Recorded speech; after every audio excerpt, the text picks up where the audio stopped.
đã pi ta đã tóc rồi ai có nó cái po về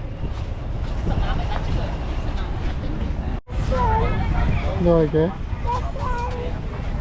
không phải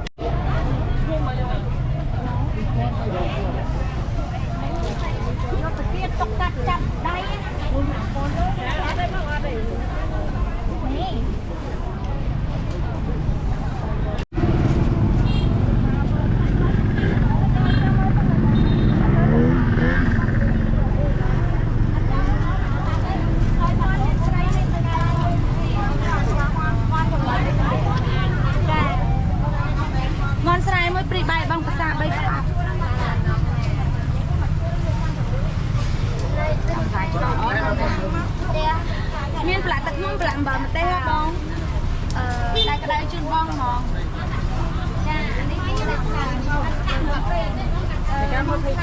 cái xong hành trình cái xong hành trình lấy tận đây con đi tôi cho bảo anh đặt được cái xong này lạnh mới hết cả ba nay còn đang mới sao mới con mà thiên nó phải thấy anh thế này cho vậy đó bay mà nó bay mà cứ đi bay từ xa còn đây giờ mới đây bay nhớ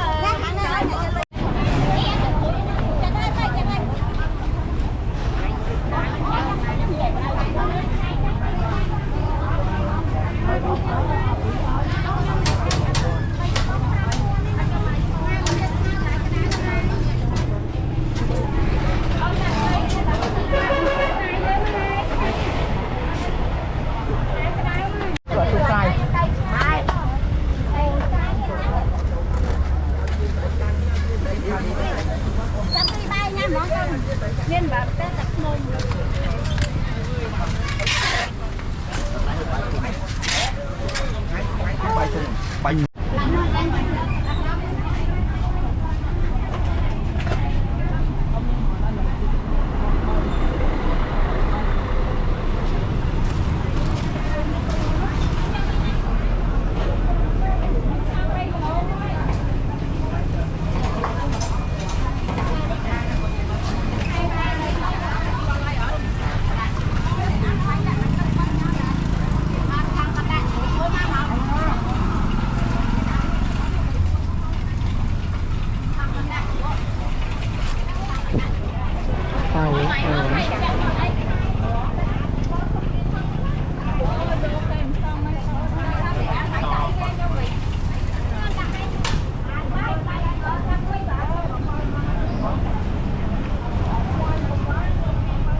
đó mới có mưa nữa không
năm xưa được sao vậy nhưng xong lụa mua rồi con cừu mới bay quần tiền anh không mắc lụa con cừu nó bao tiền đẹp chia này nào rồi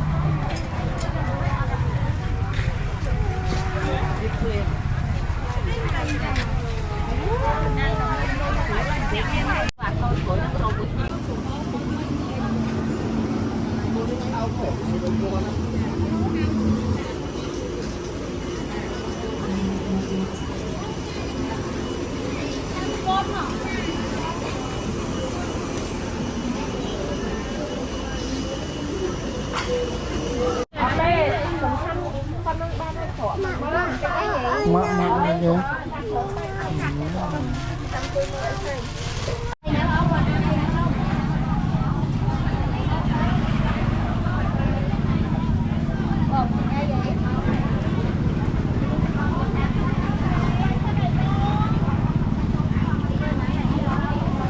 vậy mình tham cho ba nó thẳng con cho con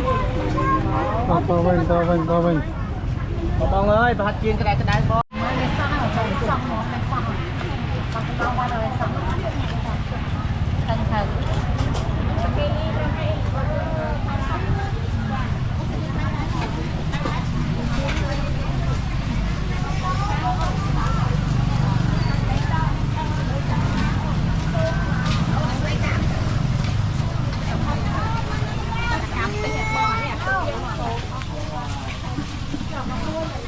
dễ vậy